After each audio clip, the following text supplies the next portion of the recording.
ഈശോയിൽ ഏറ്റവും പ്രിയ സഹോദരങ്ങളെ, പെന്തക്കോസ്താ തിരുനാളിന് ഒരുക്കമായിട്ടുള്ള ദൈവരാജ്യ അനുഭവ ധ്യാനത്തിൻ്റെ 43-ാം ദിനമായി ഇന്ന് പരിശുദ്ധ കന്യകാമറിയത്തെ പറ്റിയാണ് നമ്മൾ ധ്യാനിക്കുന്നത്. അപ്പോസ്തല പ്രവൃത്തി 1-ാം അധ്യായത്തിൽ 14-ാം വാക്യവും 2-ാം അധ്യായത്തിൻ്റെ 1 മുതൽ 4 വരെയുള്ള വാക്യങ്ങളും ഒരുമിച്ച് വായിക്കുമ്പോൾ നമുക്കൊരു കാര്യം മനസ്സിലാകും.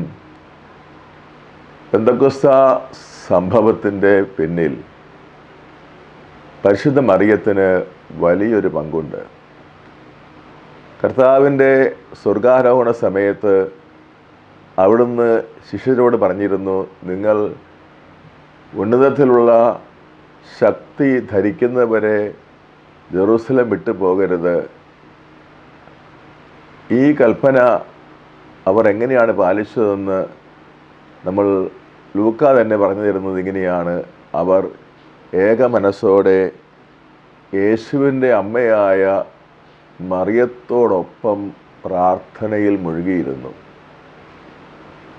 മറിയത്തോടൊപ്പം പ്രാർത്ഥനയിൽ മുഴുകിയിരുന്നുവെന്ന് എടുത്ത് പറയുന്ന ദൈവവചനം അതിനുശേഷം നമ്മൾ വായിക്കുന്നത് ആ കൂട്ടായ്മയിൽ അപ്പോസ്തല പ്രവൃത്തി 2-ാം അധ്യായം 1 മുതൽ വാക്യങ്ങളിൽ വായിക്കുകയാണ്. പെന്തക്കോസ്താ ദിവസം സമാഗതമായപ്പോൾ അവരെല്ലാവരും ഒരേ സ്ഥലത്ത് ഒരുമിച്ചിരിക്കുകയായിരുന്നു. കൊടുങ്കാറ്റടിക്കുന്ന ഒരു ശബ്ദം പെട്ടെന്ന് ആകാശത്തു നിന്നുണ്ടായി. 4-ാം വാക്യത്തിൽ എഴുതിയിരിക്കുന്നത് ഇങ്ങനെയാണ്, അവരെല്ലാവരും പരിശുദ്ധാത്മാവിനാൽ പൂരിതരായി. അവരെല്ലാവരും പരിശുദ്ധാത്മാവാൽ പൂരിതരായി. ഈ സംഭവത്തിൻ്റെ പിന്നിൽ നടക്കുന്നത് പരിശുദ്ധ മറിയത്തോടൊപ്പമുള്ള ശിഷ്യരുടെ തീക്ഷ്ണമായ പ്രാർത്ഥനയാണ്. ദൈവത്തിൻ്റെ രക്ഷാകര പ്രവൃത്തികളിൽ പരിശുദ്ധ മറിയത്തിന് അതുല്യമായ ഒരു സ്ഥാനം ദൈവം കൽപ്പിച്ചു കൊടുക്കുന്നതായി സുവിശേഷങ്ങളിലും സഭയുടെ പഠനങ്ങളിലും വളരെ വ്യക്തമായി കാണാൻ സാധിക്കും. സ്നാപക യോഹന്നാനെ എലിസബത്ത് ഗർഭം ധരിച്ചിരിക്കുമ്പോൾ പരിശുദ്ധ മാതാവ് എലിസബത്തിനെ സന്ദർശിക്കുന്നതിനെ പറ്റി ലൂക്കാ സുവിശേഷൻ മനോഹരമായിട്ട് അവതരിപ്പിക്കുന്നുണ്ട്.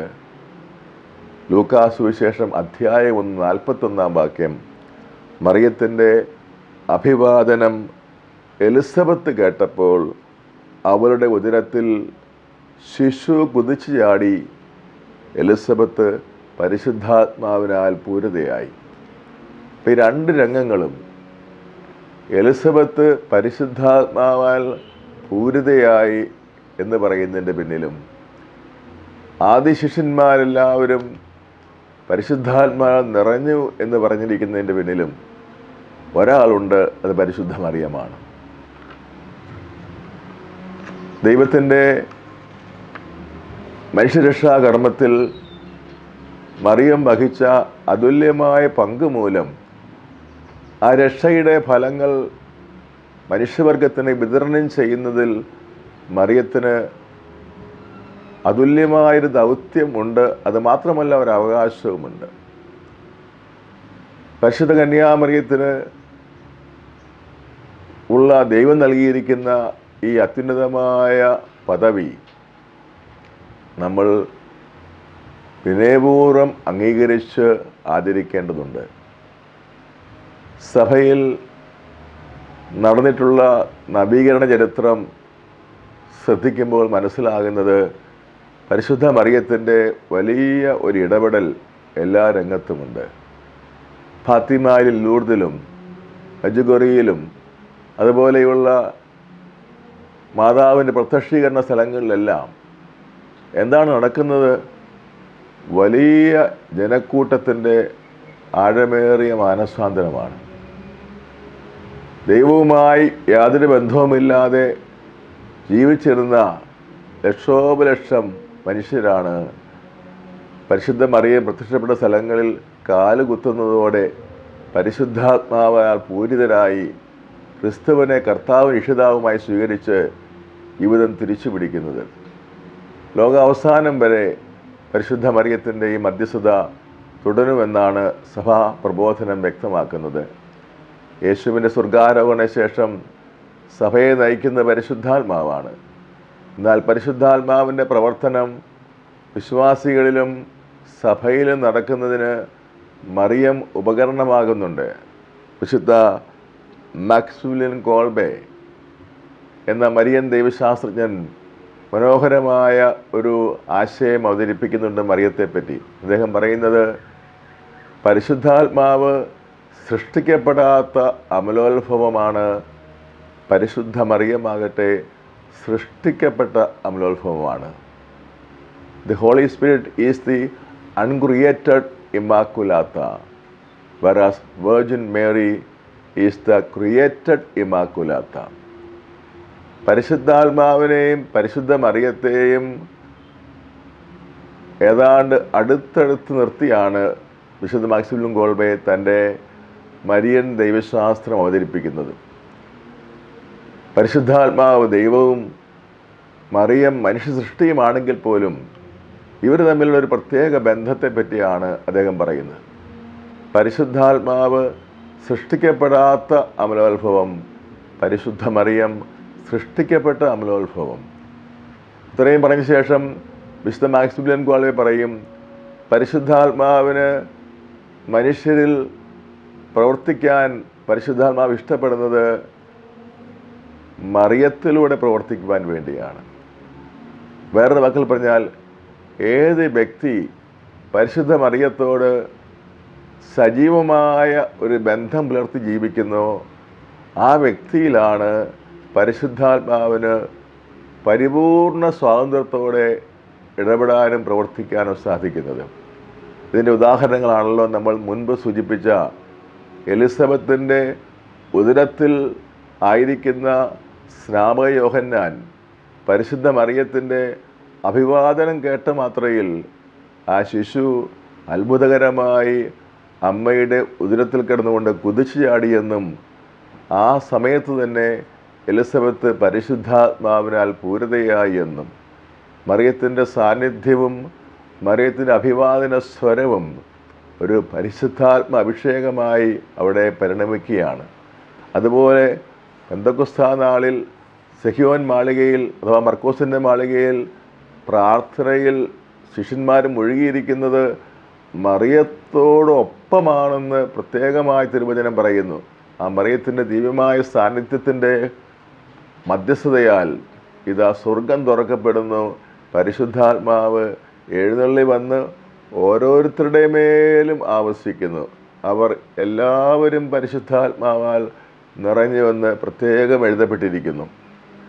സഭയിൽ പരിശുദ്ധാത്മാവിൻ്റെ അസാധാരണമായ അതിശയകരമായ ഒരിടപെടൽ ആവശ്യമായ സമയമാണിത്.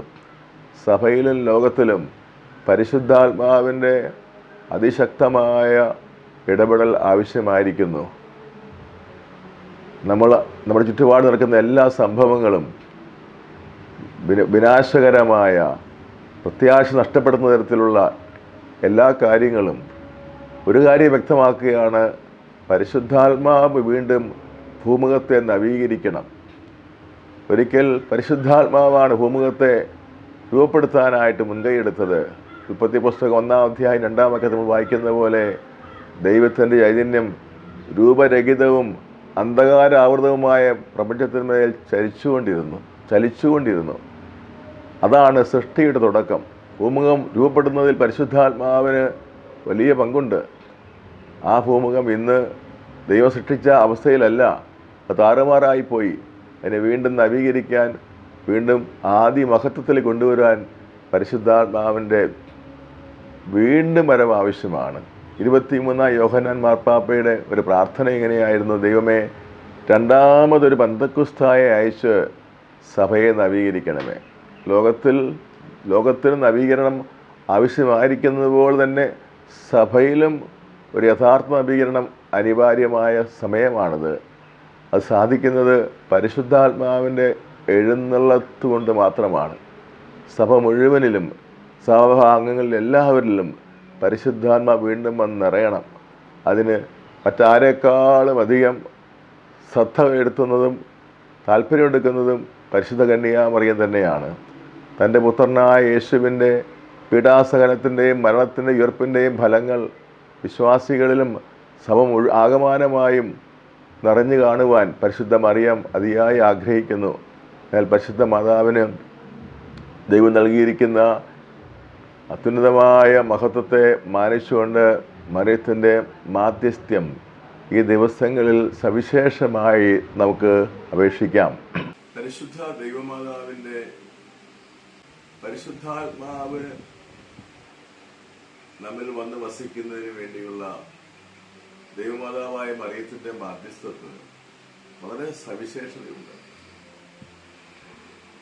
സഭയിൽ എല്ലാ വിശുദ്ധരും മധ്യസ്ഥരാണ്. എന്നാൽ പരിശുദ്ധ മറിയത്തിന്റെ മധ്യസ്ഥത അതിനെല്ലാം വളരെ ഉയർന്ന നിലവാരത്തിലുള്ളതാണ്. അത് മനസ്സിലാക്കാൻ പഴയ നിയമത്തിലെ ഒരു വിശുദ്ധ പാരമ്പര്യം നമ്മൾ അറിയുന്നത് നല്ലതാണ്. അത് അമ്മരാജ്ഞി പാരമ്പര്യമാണ്. ദാവീദിന്റെ വംശപരമ്പരയിലുള്ള രാജാക്കന്മാർ അവരുടെ അമ്മയെ രാജ്ഞി പദത്തിൽ പ്രതിഷ്ഠിക്കുക പതിവായിരുന്നു. രാജാവിന് ഒപ്പം രാജാവിന്റെ വലതുവശത്ത് രാജസിംഹാസനത്തിൽ രാജാവിന്റെ അമ്മയെ ഇരുത്തുമായിരുന്നു. രാജ്യത്തെ ജനങ്ങളുടെ ആവശ്യങ്ങളെല്ലാം ഉണർത്തിച്ചിരുന്നത് നേരിട്ട് രാജാവിനോടല്ലായിരുന്നു, മറിച്ച് രാജാവിന്റെ അമ്മയോടായിരുന്നു. രാജാവിന്റെ അമ്മയ്ക്ക് രാജാവിന്റെ മക്കൾ അസാധാരണമായ സ്വാധീന ശക്തി ഉണ്ടായിരുന്നു. കബീറ അല്ലെങ്കിൽ മഹാവനിത എന്നറിയപ്പെടുന്ന രീതിയിലാണ് ഈ പാരമ്പര്യം നിലനിന്നു പോകുന്നത്. ഇസ്രായേലിലെ രാജഭരണം ക്രിസ്തുവിൽ സമാഗതമാകാനിടുന്ന യഥാർത്ഥ സ്വർഗരാജ്യത്തിന്റെ ദൈവരാജ്യത്തിന്റെ ഭരണത്തിന്റെ മുന്നോടി മാത്രമായിരുന്നു. യേശുക്രിസ്തുവിന്റെ ഉദ്ധാനത്തോടെയും സ്വർഗ ആരോഹണത്തോടെയും അവിടുന്ന് അഖില ലോകത്തെ കീഴടക്കി. സകല രാജ്യങ്ങളുടെ മേലും അവിടുന്ന് ഭരണാധികാരിയായി. അവിടുത്തെ രാജ്യത്തിന് അവസാനമുണ്ടായിരിക്കുകയില്ല എന്ന് ഗബ്രിയേൽ ദൂതൻ പരിശുദ്ധ മറിയത്തോട് മംഗളവാർത്തയിൽ പറഞ്ഞത് പൂർണ്ണമായ യാഥാർത്ഥ്യമായി. രാജാക്കന്മാർ രാജാവും നേതാക്കന്മാരുടെ നേതാവും സ്വർഗത്തിലും ഭൂമിയിലും ഒരുപോലെ അധികാരം കൈയാളുന്നവനുമായി യേശു തന്റെ രാജ്യം സ്ഥാപിച്ചു. യേശുവിന്റെ രാജ്യത്തിലെ പരിശുദ്ധ മറിയം അമ്മരാജ്ഞിയാണ്. ലോകത്തുള്ള എല്ലാ മനുഷ്യരുടെയും വേദനകളും സങ്കടങ്ങളും നെടുവീർപ്പുകളും പ്രയാസങ്ങളും അപേക്ഷകളും ഈ അമ്മരാജ്ഞി വഴിയായിട്ടാണ് സമർപ്പിക്കപ്പെടേണ്ടത്. അതിനാൽ പരിശുദ്ധ മറിയത്തിന് അവരുടെ സഹായം പ്രത്യേകം അപേക്ഷിക്കാത്ത യേശു ശിക്ഷയുടെ കാര്യത്തിൽ പോലും അതീവമായ താല്പര്യമുണ്ട്. ഒരമ്മ തന്റെ കുഞ്ഞിനൊരിക്കലും മറക്കുകയില്ലല്ലോ. മകൻ അല്ലെങ്കിൽ മകൾ അമ്മയോട് അവിശ്വസ്ത കാണിച്ചാലും അമ്മയെ തള്ളിക്കളഞ്ഞാലും അമ്മയ്ക്ക് മകനെയോ മകളെയോ വിസ്മരിക്കാൻ സാധ്യമല്ല. ഇതാണ് സാധാരണ മാതൃസ്നേഹത്തിന്റെ പ്രത്യേകതയെങ്കിൽ ദൈവത്തിന്റെ അമ്മയും മാതാക്കളിൽ വെച്ച് ഏറ്റവും പൂർണ്ണതയുള്ളവരുമായ പരിശുദ്ധ മറിയം തന്നെ വിളിച്ചപേക്ഷിക്കാത്തവരുടെയും അവളുടെ മാധ്യസ്ഥം വേണ്ടെന്ന് പറയുന്നവരുടെ മേൽ പോലും കരുണയുള്ളവരാണ്. എല്ലാവരെയും ദൈവസന്നിധിയിലേക്ക് പുനരാനയിക്കുക, ദൈവവുമായി ഐക്യത്തിലാക്കുക എന്ന ലക്ഷ്യം മാത്രമാണ് പരിശുദ്ധ കന്യകാമറിയത്തിനുള്ളത്. അതിനാൽ പെന്തക്കോസ്തായുടെ തിരുനാളിന് ഇവിടെ അടുത്തിരിക്കുന്ന നമുക്ക് പരിശുദ്ധ മറിയത്തോടുള്ള നമ്മുടെ ബന്ധവും സ്നേഹവും വർദ്ധിപ്പിക്കാം. മറിയത്തോടുള്ള പ്രാർത്ഥന തീക്ഷ്ണത വർദ്ധിപ്പിക്കാം. പരിശുദ്ധാത്മാവ് എഴുന്നള്ളി വന്ന് നമ്മൾ യഥാർത്ഥത്തിൽ ആവസിക്കുവാൻ പരിശുദ്ധ മാതാവെ മധ്യസ്ഥം വഹിക്കണമേ. ഇടണമേ എന്ന് നമുക്ക് താഴ്മയോടെ പ്രാർത്ഥിക്കാം. ദൈവം നമ്മെ അനുഗ്രഹിക്കട്ടെ. കാരുണ്യവാനായ കർത്താവെ, അങ്ങയുടെ രക്ഷാകര ഫലങ്ങൾ വിതരണം ചെയ്യുവാൻ പരിശുദ്ധ കന്യാമറിയത്തെ അങ്ങ് പരമേൽപ്പിച്ചിരിക്കുന്നുവല്ലോ. അങ്ങയുടെ രക്ഷാകര പദ്ധതിയെ വിനയപൂർവ്വം മാനിക്കുവാൻ ഞങ്ങളെല്ലാവരെയും അനുഗ്രഹിക്കണമേ. പരിശുദ്ധ അമ്മയുടെ മാധ്യസ്ഥം തേടിയ ആദ്യ ശിഷ്യന്മാരെ പോലെ പെന്തക്കോസ്ത ഞങ്ങൾ സംഭവിക്കേണ്ടതിന് പരിശുദ്ധ അമ്മയുടെ പ്രത്യേക മാധ്യസ്ഥം തേടുവാൻ ഞങ്ങളെല്ലാവരെയും അവിടുന്ന് പ്രത്യേകമായി അനുഗ്രഹിക്കണമേ എന്ന് പ്രാർത്ഥിക്കുന്നു. പരിശുദ്ധ മറിയമേ, ഞങ്ങൾക്ക് വേണ്ടി അപേക്ഷിക്കണമേ. പിതാവിനും പുത്രനും പരിശുദ്ധാത്മാവിന്റെ സ്തുതി ആദിയിലെ പോലെ ഇപ്പോഴും എപ്പോഴും എന്നേക്കും. ആമേൻ.